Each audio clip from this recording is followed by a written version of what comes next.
राष्ट्रपिता महात्मा गांधी की 74वीं पुण्यतिथि को आज देश भर में शहीदी दिवस के रूप में मनाया जा रहा है। प्रदेश में भी जगह जगह कार्यक्रम आयोजित कर महात्मा गांधी को श्रद्धांजलि दी जा रही है। शिमला के रिज मैदान पर भी कार्यक्रम का आयोजन किया गया, जहां महात्मा गांधी की प्रतिमा पर मुख्यमंत्री जयराम ठाकुर सहित कांग्रेस प्रदेश अध्यक्ष व अन्य नेताओं ने श्रद्धा सुमन अर्पित किए। इस दौरान 2 मिनट का मौन रखा गया और महात्मा गांधी के बलिदान को याद किया गया। मुख्यमंत्री जयराम ठाकुर ने कहा कि महात्मा गांधी की पुण्यतिथि पर उन्हें श्रद्धांजलि दी गई है। देश की आजादी के लिए एक लंबा आंदोलन पूरे देश में चला और उसमें गांधी जी की भूमिका बहुत महत्वपूर्ण रही। उनके योगदान को हमेशा याद रखा जाएगा। आज के इस अवसर पर मैं तो महात्मा गांधी जी के योगदान को स्मरण करते हुए देश की आज़ादी के लिए बहुत महत्वपूर्ण भूमिका उनकी रही, मैं श्रद्धांजलि अर्पित करता हूँ। और स्वाभाविक रूप से देश के लिए जिस प्रकार की कुर्बानी उनने दी, जिस प्रकार से उनने देश की स्वतंत्रता के इस आंदोलन को बहुत ही अलग तरीके से, शांतिपूर्ण तरीके से पूरे देश भर में आगे बढ़ाने के लिए कार्य किया। और आज हम स्वतंत्र भारत में स्वतंत्र नागरिक के नाते हम यहाँ जीवन यापन कर रहे हैं। ये हमारे लिए बहुत प्रसन्नता का विषय है कि आदरणीय प्रधानमंत्री नरेंद्र मोदी जी जहाँ जिन लोगों ने चाहे किसी भी दल से संबंधित रहे हों, जिनका योगदान देश के निर्माण में रहा, देश की स्वतंत्रता में रहा, देश के इतिहास में उनकी एक बहुत महत्वपूर्ण भूमिका रही है, उनको बहुत सम्मान के साथ, आदर के साथ जो है उनको याद करते हैं। और उनके सम्मान में किसी प्रकार की कोई कमी ना हो, इस बात को सुनिश्चित करने के लिए आदरणीय प्रधानमंत्री जी ने एक नहीं अनेकों कार्यक्रम इस प्रकार से सरकार के माध्यम से आयोजित किए हैं। तो इतना ही मैं कहना चाहता हूं कि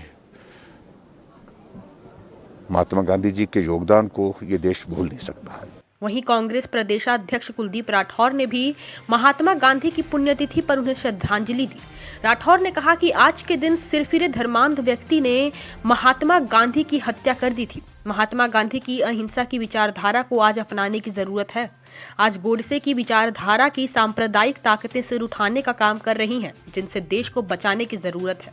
तभी देश की एकता, अखंडता को बनाए रखा जा सकता है। देखिए, आज पूरा देश शहीदी दिवस मना रहा है। आज के ही दिन एक सिरफिरे व्यक्ति ने, एक धर्मांध व्यक्ति ने बापू की हत्या की।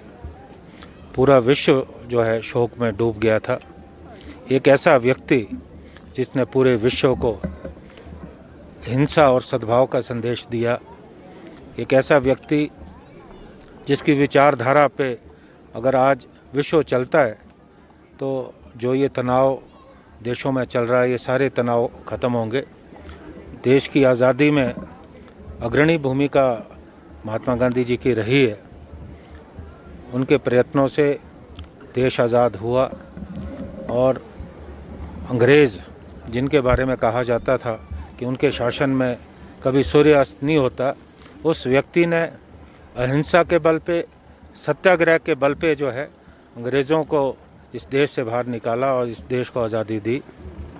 आज फिर से मुझे लगता है कि ऐसी ताकतें जो समाज को बांटने में लगी हुई हैं, ऐसी विचारधारा जो गोडसे की विचारधारा है, वो फिर से सिर उठाने का प्रयास कर रही है। मैं समझता हूँ कि हमारे देश की जो धर्मनिरपेक्ष छवि है, इसे हमें बनाए रखना है और तमाम ऐसी ताकतों को जो गोडसे की विचारधारा पे चल रही है, इस विचारधारा से इस देश को बचाने की ज़रूरत है। हमारी देश की एकता और अखंडता तभी बचेगी अगर हम महात्मा गांधी जी का जो संदेश था अहिंसा का, उस पर चलते हैं। तो मैं समझता हूँ कि हमारा देश जो है एक रहेगा, हमारा देश जो है तरक्की के पथ पे आगे बढ़ेगा। कुलदीप जी, क्या लगता है? हिमाचल प्लस न्यूज़ के लिए शिमला से पुष्पेंद्र चौधरी की रिपोर्ट।